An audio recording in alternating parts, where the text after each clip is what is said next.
Assalamualaikum warahmatullahi wabarakatuh. Nama saya Hendri Fahriansyah dari kelas 12 dari SMA Negeri 7 Pekanbaru. Di sini saya akan menjelaskan tentang proses pembelahan sel. Yang pertama adalah pembelahan sel mitosis. Mitosis adalah sebuah proses pembagian genom ganda oleh kedua sel identik yang merupakan hasil dari pembelahan sel. Dalam proses ini akan memperoleh dua sel anak identik yang mempunyai distribusi komponen sel dan juga organel yang hampir sama.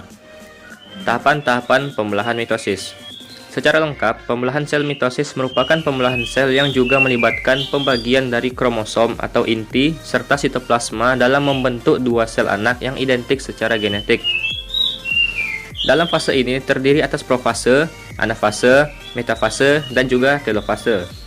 Pada tahap profase, membran inti atau nukleus akan terdegradasi. Lalu kromosom dalam sel juga akan memendek serta gelendong terbentuk. Kemudian, sebelum masuk pada tahap metafase, sel ada pada tahap prometafase. Tahap ini yakni ketika gelendong dari mikrotubulus menempel pada kinetokor. Selanjutnya, barulah sel mengalami tahap selanjutnya yaitu metafase. Tahap metafase yakni ketika kromosom sejajar pada bidang ekuator.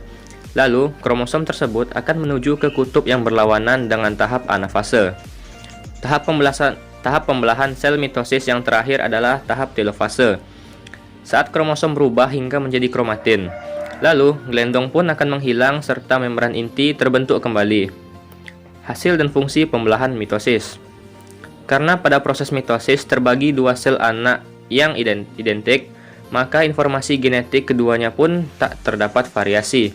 Beberapa fungsi dari proses pembelahan ini yang pertama adalah regenerasi.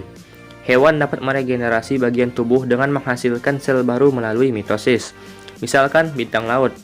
Selanjutnya, pembelahan mitosis juga dapat berguna dalam melakukan reproduksi vegetatif. Kemudian, pada beberapa tanaman mampu menghasilkan keturunan yang secara genetik mirip dengan induknya. Pembelahan mitosis ini juga memiliki fungsi pada proses pertumbuhan. Hal ini karena jumlah sel akan meningkat. Pada tanaman, seperti pembagian sel pada jaringan meristem yang kemudian menghasilkan pertumbuhan tanaman tersebut dengan berkelanjutan sepanjang kehidupan mereka. Jika pada manusia, pembelahan sel mitosis ini juga terdapat pada proses pergantian sel. Dalam tubuh, sel-sel akan mengalami pergantian dan selalu menghasilkan sel yang baru, seperti kulit, sel darah, dan juga sel pencernaan. Hal tersebut merupakan salinan sel lama agar tetap terjaga fungsi yang sama saat jaringan yang rusak sedang mengalami perbaikan. Yang kedua adalah pembelahan sel secara meiosis. Proses ini terjadi pada sel kelamin dan menghasilkan 4 sel anak haploid. Pembelahan di sini terjadi dua kali, yaitu pembelahan meiosis 1 dan pembelahan meiosis 2. Yang pertama, fase meiosis 1. Fase ini dimulai setelah replikasi kromosom induk untuk menghasilkan kromatid yang identik pada fase S. Pada awal profase 1, kromosom memendek, menebal, dan berduplikasi. Kemudian pada pertengahan profase 1, sentrosom bergerak ke kutub yang berlawanan. Kromosom juga melakukan pindah silang atau crossing over. Di akhir profase 1, ujung benang gelendong melekat ke kedua kinetokor. Pada profase 1 juga terjadi berbagai tahapan, yaitu leptoten, zigoten, pakiten, diploten, dan diakinesis. Leptoten adalah proses ketika benang-benang kromatin memendek dan menebal membentuk kromosom homolog. Zigoten terjadi ketika kromosom homolog saling berdekatan dan berpasangan. Tahap selanjutnya adalah pakiten, yaitu terjadinya penggandaan atau replikasi kromosom.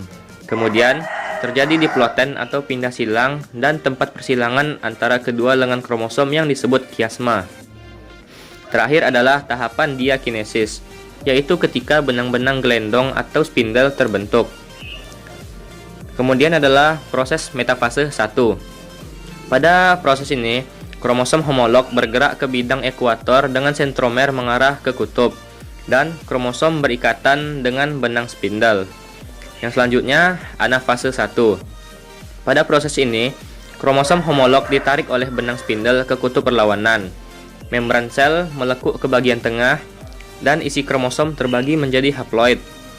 Tahapan selanjutnya, telofase 1. Pada proses ini, RE membentuk membran inti, nukleus terbentuk, dan terjadi sitokinesis. Kemudian ada fase meiosis 2. Fase ini merupakan siklus kedua dari proses meiosis dan mirip dengan proses mitosis. Bedanya adalah yang mengalami pembelahan bersifat haploid, bukan diploid. Dalam fase 2, jumlah kromosom yang dipertahankan konstan selama reproduksi seksual. Proses ini juga menghasilkan variasi genetik karena persilangan. Proses meiosis 2 terdiri dari yang pertama, profase 2. Membran nukleus dan nukleus mulai menghilang. Sentrosom membelah dan sentriol menuju kutub berlawanan. Selanjutnya, metafase 2. Setiap kromosom tertarik ke bidang ekuator dan terbentuk benang-benang spindel. Proses selanjutnya, anafase 2. Spindel menarik kromatid menuju kutub pembelahan yang berlawanan. Kedua kromatid bergerak menuju kutub yang berbeda dan membran sel mulai melekuk. Yang selanjutnya, telofase 2. Kromatid di kutub berubah menjadi benang-benang kromatin. Membran nukleus dan inti haploid terbentuk. Kromosom menipis dan memanjang menjadi benang kromatid. Dan terjadi sitokinesis sehingga terbentuk 4 sel anakan haploid. Baiklah, sekian dulu yang dapat saya jelaskan. Apabila ada banyak kesalahannya, mohon dimaafkan. Assalamualaikum warahmatullahi wabarakatuh.